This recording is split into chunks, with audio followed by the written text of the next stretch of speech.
Yeah, what it is, man. Your boy PAYSO here, live and direct. This is my video response to the whole Imus situation. You know, the whole thing with him calling the girls at Rutgers nappy-headed hoes. First of all, I'd like to say that I didn't find his comments to be offensive. You know, I'm a black man. I got a family full of black women. And it was funny to me, actually. I've been following the whole situation from day one.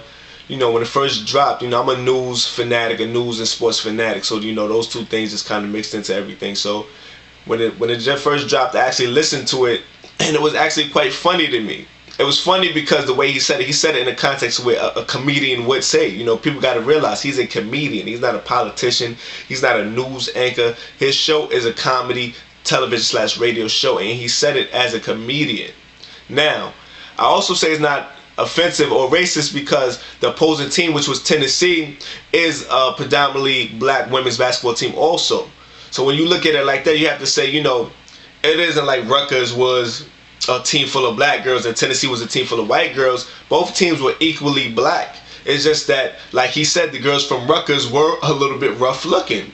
It was the truth. I don't care if it came out of a black mouth, a white mouth, a Caucasian mouth, whatever, Chinese, Arab, whatever you want to call it. It was the truth. You know, them girls at Rutgers do look rough. I'm not saying it to downgrade him or anything. He was just speaking, you know, saying certain from the way he viewed it as a comedian would say it. Now, I done been to plenty of comedy shows. I done seen comedians damn near all my life. I done seen black comedians damn near all my life where they'll get on stage and go off on white people. I mean, they'll put in a whole hour just to talk about white people and everybody will chalk it up and just laugh about it. But this man here says, you know, a couple of words and everybody wants to get all up in arms and, you know, protest and yada yada yada. And I feel like that ain't right.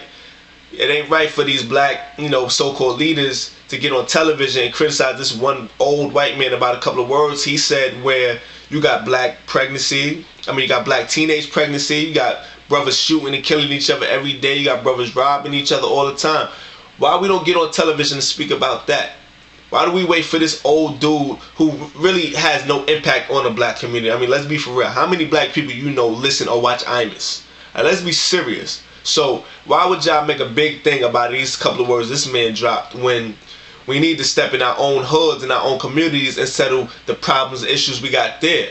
You know, you got to look at this and really ask yourselves as black people, yo, where is the priority at? Let's take care of teenage pregnancies. Let's take care of these little girls fucking before they finish high school.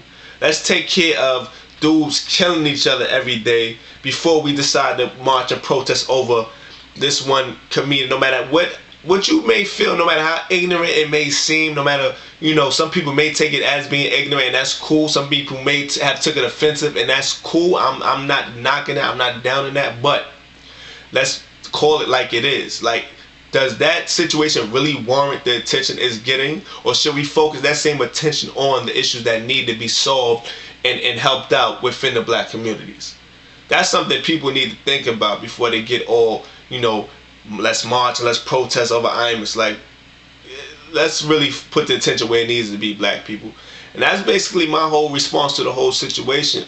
Like I said, man, when I first seen it, it was actually quite funny to me. I didn't take it to be anything racial because both teams are equally black. Tennessee, the opposing team, their star player is Candace Jackson. She is a black girl. And if you would listen to the whole thing, you would hear where he said the girls from Tennessee are cute and well-groomed. And yes, the girls from Tennessee were cute and well-groomed girls, and the girls from Rutgers did look a little butch. It's the truth. No matter how y'all want to call it, it's the truth. So, you know, that's my opinion. That's just one man's opinion. I got a right to that opinion. You know, I really could give two shits about Imus. You know, I never watched the show before this. I'm not going to watch it after this. So, you know, that's just my opinion, man. I got black sisters. You know, I love black women. Don't get it twisted. I love black women. I feel like black women are some of the most beautiful.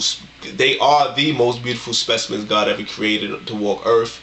So don't take it like, you know, I'm down to black women or anything like that. I'm not. I'm just calling it like it is from my point of view. PAYSO over and out.